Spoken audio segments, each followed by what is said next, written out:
La suite ou les suites? On corrige tout de suite l'exercice sur les suites pour le bac de maths 2025 tombé en Amérique du Nord, jour 1. Je te laisse checker l'énoncé et j'attaque avec la question 1, calculer le terme U1. Check pour U1, abusez pas les poteaux. Question 2, on a défini AN et on demande de calculer A0 et A1. Check et check. Question 2b, démontrer que pour tout entier naturel n, AN plus 1 est égal 3n moins 1. Soit donc n un entier naturel quelconque. AN plus 1 est égal UN plus 1 sur UN plus 1 moins 1, par définition de AN. Or, UN vérifie cette relation de récurrence, c'est-à-dire que UN plus 1 est égal à 2UN plus 1 sur UN plus 2. Je remplace donc ici, et au dénominateur, je mets au même dénominateur, donc j'ai moins 1, je multiplie en haut et en bas par UN plus 2, le 1, ce qui me fait moins UN moins 2, je ne me fais pas avoir, je distribue le moins, sur UN plus 2, je mets sur la même fraction, je simplifie ici, et donc j'ai UN moins 1, 2UN moins UN, 1 moins 2, moins 1, et cette fraction est divisée par celle-ci, donc la fraction du haut est multipliée par l'inverse de celle-ci. J'ai un UN plus 2 qui passe en haut et un UN moins 1 en bas, et les UN plus 2 se simplifient pour laisser place à cette expression. Ici, comme je veux du 3AN-1, ce que je peux faire, c'est calculer d'autre part 3AN-1, et puis voir que c'est égal à ce que j'avais trouvé en mettant au même dénominateur. Et moi, je l'ai fait directement en anticipant du coup l'expression, donc je rajoute UN et je retranche UN, ça fait plus 0, donc effectivement ça marche.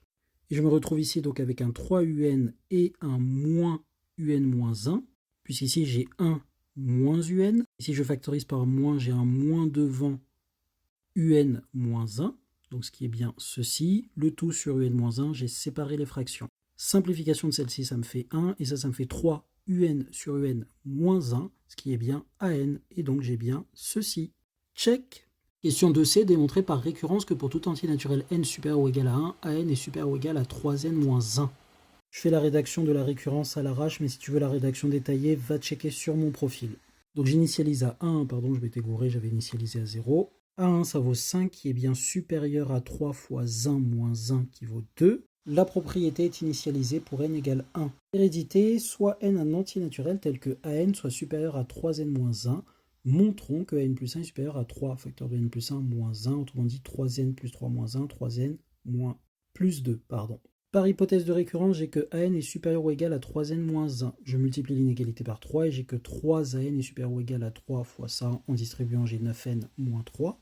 Et je retranche 1 pour avoir ceci. Or, je constate que 9n moins 4 est supérieur ou égal à 3n plus 2, car 6n est supérieur à 6. Et si je rajoute 3n des deux côtés, j'obtiens bien 9n supérieur ou égal à 3n plus 6, et je retranche 4 et je retrouve cette inégalité. Les deux sont bien équivalentes quand n bien sûr est supérieur ou égal à 1. Et donc je reviens ici, cette expression c'est AN plus 1 qui est plus grand que 9n moins 4 qui lui-même est plus grand que 3n plus 2 qui est égal à 3n plus 1 moins 1. Check pour l'hérédité.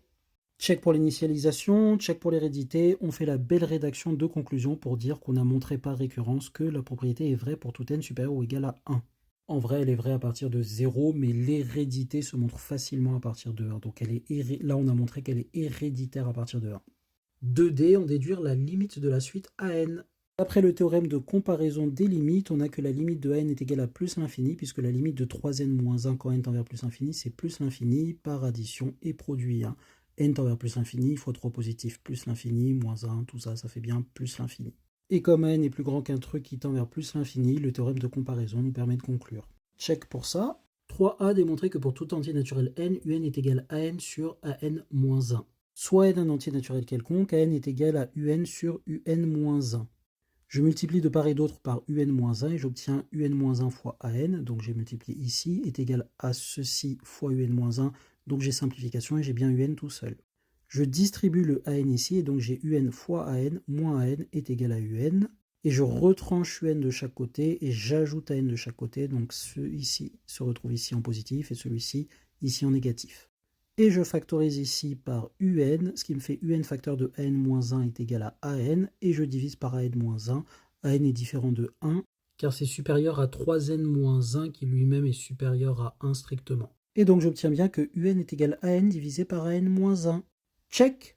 En déduire la limite de la suite un. Eh bien, j'ai, d'après ce que je viens de démontrer à la question précédente, que un est égal à an sur an-1, et je vais donc factoriser en bas par an, parce que je vais reproduire la même idée que pour les quotients de polynômes en factorisant par le terme de plus haut degré.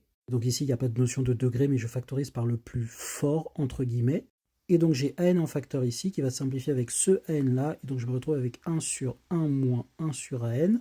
Or je sais que la limite de 1 sur AN c'est 0. Pourquoi? Parce que d'après ce qu'on a fait avant, la limite de AN c'est plus l'infini. Et donc par quotient, j'ai que cette limite là donc est bien 0. Et je peux conclure que par quotient et addition, la limite de UN est égale à 1. Pourquoi? Parce qu'au dénominateur 0, et donc là j'ai 1, donc j'ai 1 en bas, et par quotient 1 sur 1, 1.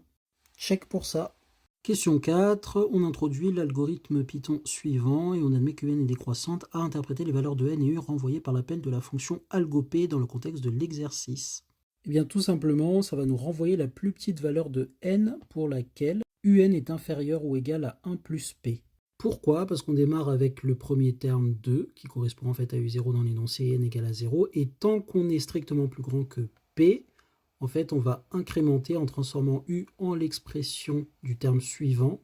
Donc là, je commençais à 2, je vais prendre la valeur suivante, et n prend n plus 1. Et je recommence ceci tant qu'on est plus grand que p. Donc on va faire ça, on va recommencer, et donc u va prendre la valeur de un plus 1 à chaque fois, et n la valeur de n plus 1. Et on continue jusqu'à un moment où la condition ne sera plus vérifiée, et on passera en dessous de p, puisque la différence entre les deux va tendre vers 0, vu que u tend vers 1.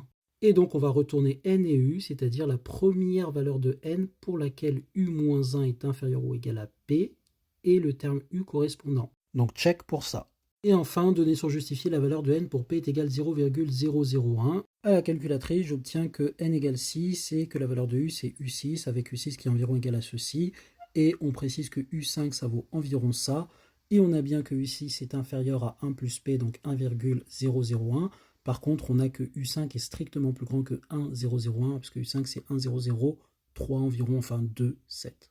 Voilà, je te laisse regarder les réponses et n'hésite pas si jamais tu as des questions. Force à toi et si tu n'as pas encore passé le bac, profites-en pour bien te préparer. Bisous!